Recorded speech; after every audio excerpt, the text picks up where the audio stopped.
दोस्तों, क्या आपकी सिलाई मशीन भी टाप करती है या धागा तोड़ती है या दाना देती है?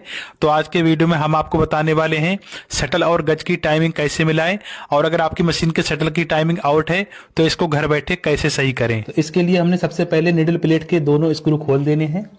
देखिए, हमने पेचकस लेना है और यहाँ से इस तरह से स्क्रू खोलने हैं और ये वाला स्क्रू भी हमने खोल देना है। जब तक आप फटाफट से वीडियो को लाइक करके शेयर भी कर दीजिए। अगर आप चैनल पर पहली बार आए हैं तो सब्सक्राइब भी कर लीजिए। फिर हमने प्रेशर फूट को भी खोल देना है। फिर ये जो मशीन के तीत होते हैं इनके दोनों स्क्रू भी हमने खोल देने हैं। तो अब यहाँ पर आप ध्यान से देखें, ये जो शटल का हुक होता है, तो जब हम मशीन का व्हील घुमाएंगे यानी मशीन का पहिया घुमाएंगे तो ये इसका हुक इस तरह से आगे को जा रहा है, ये देखें, और साथ में निडल भी इसकी ऊपर को उठ रही है। तो अब हमने ये कैसे पता लगाना है कि हमारे शटल की टाइमिंग ठीक है या नहीं है, सही है या गलत है, इसका कैसे पता लगाएं? तो हमने यहाँ पर देखिए क्या करना होगा। हमने सबसे पहले मशीन का व्हील घुमाना है यानी पहिया घुमाना है। तो जब हम व्हील घुमाएंगे तो ये जो शटल का हुक है यानी कि जो शटल की नोक है, जब वो निडल के सेंटर में आएगी यहाँ पर, तो आपने ध्यान देना है अगर निडल का होल इस हुक की यानी शटल की नोक के नीचे है तो समझ लीजिए आपकी टाइमिंग ठीक है। अगर शटल की नोक सुई के सेंटर में आती है और सुई का होल ऊपर या नीचे होता है तो समझ लीजिए मशीन की टाइमिंग आउट है। और यहाँ पर आपने ये भी चेक करना है शटल और निडल के बीच में कोई गैप नहीं होना चाहिए यहाँ पर, ठीक है। अगर यहाँ पर गैप है तो समझ लीजिए आपकी मशीन सही नहीं चलेगी, टाप करेगी। अगर इस तरह से टाइमिंग मैच नहीं कर रही है तो आपका शटल की टाइमिंग आउट है। तो आपने इसको किस तरह से सही करना है वो जान लीजिए। तो शटल की टाइमिंग मिलाने से पहले हमने सबसे पहले इस रॉड को चेक करना होगा।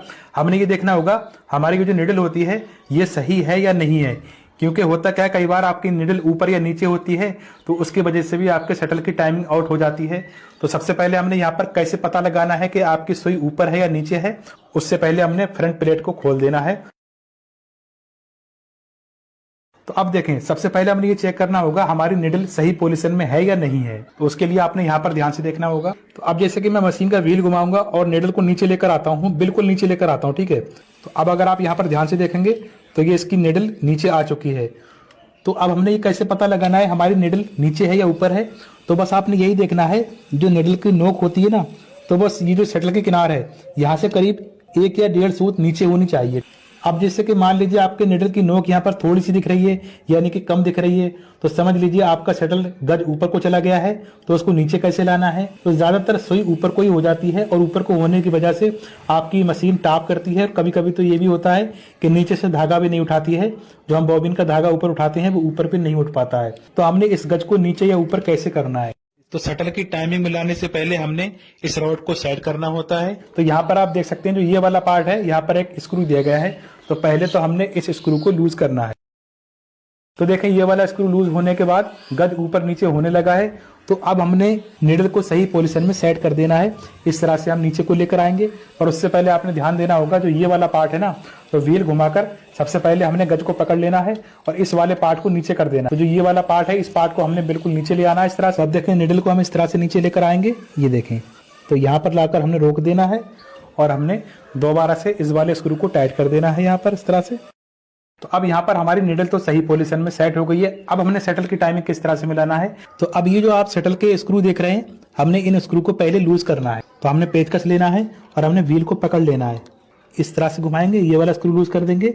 बिल्कुल अलग नहीं करना है, बस लूज करना है इस तरह से। ये देखें, ये लूज हो गया। उसके बाद तीसरा वाला स्क्रू भी लूज कर देंगे, ये देखें। तो अब ये देखें, लूज होने के बाद अब शटल इस तरह से फ्री हो चुका है, ये देखें, इस तरह से घूम रहा है ना आसानी से, ये देखें। तो सबसे पहले हमने क्या करना है, मशीन का व्हील घुमाना है और निडल को बिल्कुल नीचे लेकर आना है इस तरह से, ये देखें।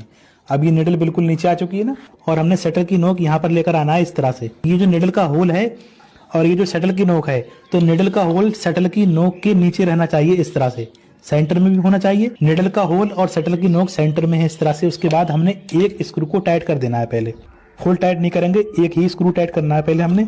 अब यहाँ पर हमने सही से चेक करना है, ये जो शटल का हुक है, ये जो नोक है ना शटल की, जब ये नोक निडल के सेंटर में आएगी, सेंटर में आते टाइम निडल का जो होल है वो इसके जस्ट नीचे होना चाहिए। तो जैसे ही शटल का हुक आगे को जाना शुरू होगा और निडल उठना शुरू होगी, तो देखिए इसका होल ऊपर को दिखने लगा है, ये देखें। उसके बाद आपने यहाँ पर एक चीज और चेक करना है, शटल की नोक और निडल बीच में कोई भी गैप नहीं होना चाहिए।